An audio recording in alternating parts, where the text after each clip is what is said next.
performances this week on the Washington Huddle. And before we talk about the coach, where did that Redskins defense come from on Sunday night? They were amazing. Bruce, I'd have to say that Manusky is the catalyst behind the defense. Outside of that being said, you have to think of DJ Swearinger. He's an emotional guy. He's one of those dudes that's vocal. He's a leader, and he gets the defense going. The defense limited the Raiders to just 128 total yards. That's the fewest allowed by the franchise in a quarter of a century and the fewest allowed by any NFL team this season. And, you know, I barely saw Manusky blitz. I don't understand that. I think from a defensive perspective, being a defensive coordinator, whenever you're up and the offense is doing its job, there's not too many times that you have to be aggressive. You can kind of sit back and let the defense do what it wants to do, Bruce. While watching the game, I noticed that the corners look comfortable, the safeties look comfortable, because 9 times out of 10 when you're down, what do? You have to pass the ball. Now, you're a linebacker. Manusky was your position coach last year. He was a long shot to replace Joe Barry as the defensive coordinator, but I've got a question that only you can answer. Is that guy crazy? Greg Manusky, man, he's half and half. One day you're looking at him and you're like, this guy's got a couple of nuts loose in his head, man. And then the next day you're like, you know, this is the coolest coach in the world. But I think it comes from him being a player. And he told us a story back then where he kind of fought through a concussion, man. And those were the grueling days where, you know, football was football. And it all comes down to just letting me know that, hey, this guy is kind of off his rocker, but at the end of the day, he's a really good dude.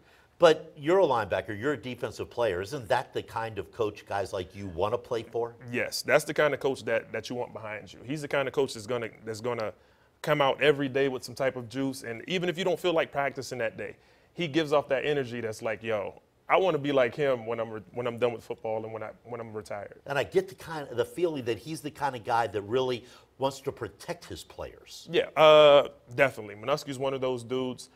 He takes up for his players no matter what. Even if you messed up on the play, he lets you know, hey, you know, you messed up this one, but go get him the next one. If anybody has anything negative to say about his players, trust me, you're going to hear from him. Now, we know he's a little crazy, and we also know that cornerback Josh Norman is crazy and not afraid to say anything about anybody, especially those wide receivers that he covers.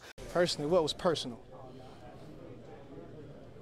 Other than them getting their tails whooped, what was personal? I mean, you know, first and foremost, you don't come in here and say what you're going to put up on somebody. 200 yards? Did he even catch 2 balls? You only caught 1, huh?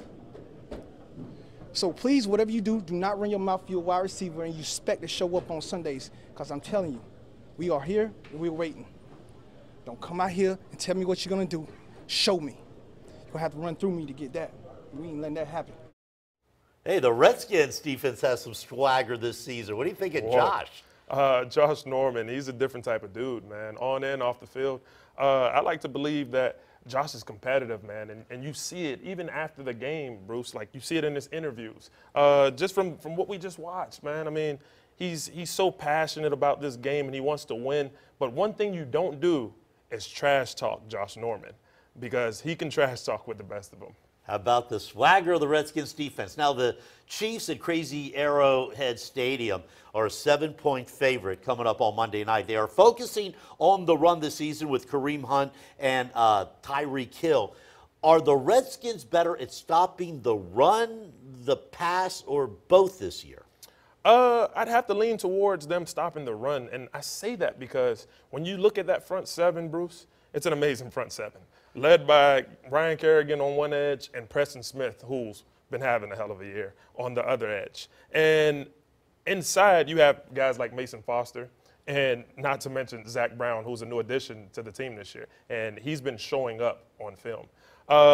Sometimes within the passing game on the back end, I see a couple of miscommunications going on, and things might not be the best, and they might give up a big game. But for the most part, if those guys set those edges and let those guys inside the box do what they need to do, you're not going to run anywhere. We don't talk enough about Zach Brown, the all-pro free agent from the Buffalo Bills. He is a big part of that defense. Definitely. Zach Brown is somebody that plays with passion as well.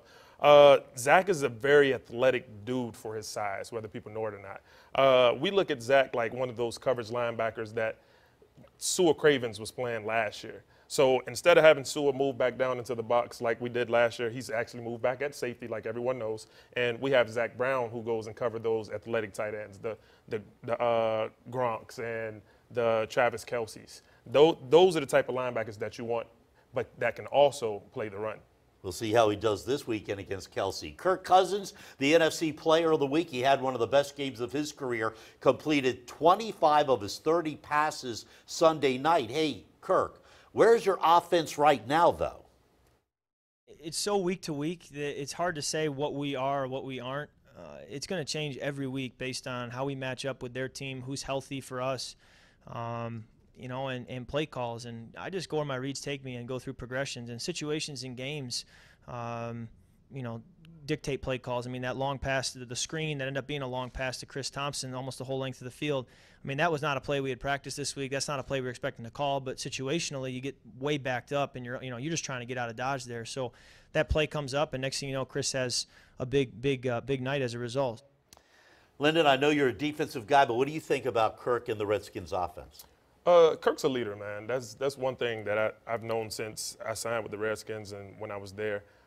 He's not much of a vocal leader, doesn't really say much, but you can see that when it's time to work, Kirk is one of those guys that takes the forefront and he takes the reins and runs with them.